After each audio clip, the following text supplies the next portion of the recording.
For several years, Dr. Joy De Gruy has lectured nationally about what she calls post-traumatic slave syndrome, the severe damage Africans have suffered in being kidnapped from our African homeland, enslaved, beaten, and robbed of our name, religion, and culture.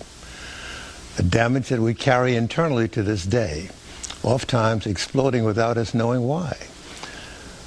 Well, this past summer, Dr. De Gruy went to Africa to examine our African origins, the loss of which continues to scar us. And now she's back. Dr. Gruy's a valuable narrative coming right. Now, it may not be really very perceptive for me to say welcome back, would it?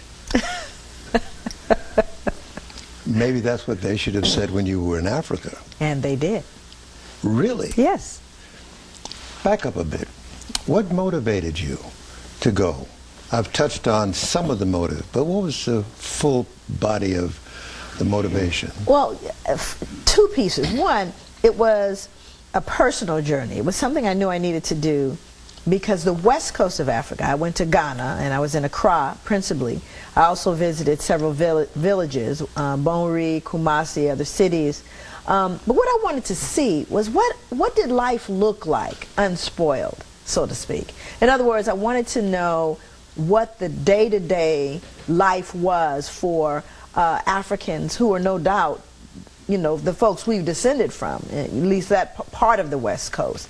I wanted to know what life was like. What did it look like unspoiled by slavery? What did it look like on a practical, familial, village, city level? I wanted to know how we functioned as African people, as opposed to what I'd heard, you know, what I'd seen on television. I wanted to experience that, and so that's what motivated me. I wanted to see what were the similarities, what did we carry with us of the healthiness of Africa, what did we carry with us that spoke to a different kind of people than what we are portrayed as being in this country. That's what I really wanted to see. So you were by the shore where the forts were, and you went inland in Ghana. Yes, I went to Cape Coast, Slave Castle, and Elmina, those two slave castles, which are in pretty close proximity. And that was a profound experience. And while I knew that was going to be part of my journey, it was not the focus or the full goal that I had was to be in the slave castles. However, once you've been there, you know, there's no preparing for being in the slave castles. Tell me a little bit about that. Not the tourist stops in the fort, but just the emotions that went through you. It was like walking through the set of a real-life movie. It was like surreal in the beginning. You know, I'm going, okay, I knew, I'd read, of course, done research about the slave castles. I'd seen depictions of them in various ways. But here was a very stark, experiential thing that happened to me. So my the first impact was, oh my God, this is real. You know what I'm saying? This is real. This is beyond any of the things that, you know, you hear about. Sometimes we even, in a strange way, glorify. It's very strange because we tend to romanticize these kinds of things. But when you're there, it gets very raw and very human, and it's difficult. It's difficult because now, without all those that other backdrop, what you feel is what it must be like to be a human being in these kinds of conditions. You experience it very differently. The smells, that was the first thing that affected me, is that the odor is still present. There's no way to pretty up what went on there. There's no way to eliminate just the dankness, the heaviness of being there. One of the things that happened, and it was very interesting, that they turned off the lights. We were, you know, and they said, okay, now we won't tell you we're getting ready to turn off the lights because what you're experiencing right now is not how it was. We want you to know it was like with no light. and that the only source of ventilation and light were three small rectangular holes, really, really high up. So he turned off the light, just for a short period of time. He'll let you stay that way. And I was mortified. I mean, I felt, and it's a huge room, one of these rooms that we were in, and all you can see are these three little holes, and that was a whole source of light and ventilation. And here these people were huddled together in total darkness. And I just, it was overwhelming for me. It was overwhelming. And so Dr. Joy De Gruy, she just put aside and just became a daughter of Africa, revisiting and reliving that painful experience.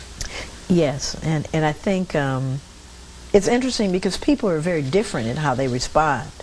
The point at which I became emotional, I would not have expected myself to become emotional. Oh, at you're that a point. clinician. I mean, you're supposed to be. There's a natural feeling. I think the closest I've ever come to what this must be like for other people. I did, this is amazing, I did some consulting work for a museum that was hosting artifacts of the internment of Japanese. And they were trying to prepare the staff for Japanese, people to come in.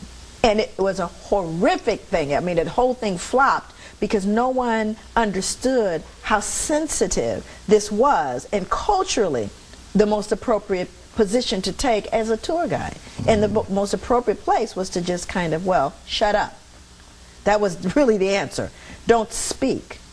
So they played music as people walked through. Music? They played music, Japanese music, because the Japanese people that came through was very solemn, it was very quiet, and the guides who wanted to talk about everything, they wanted to explain, well, look at this, and this is what they did.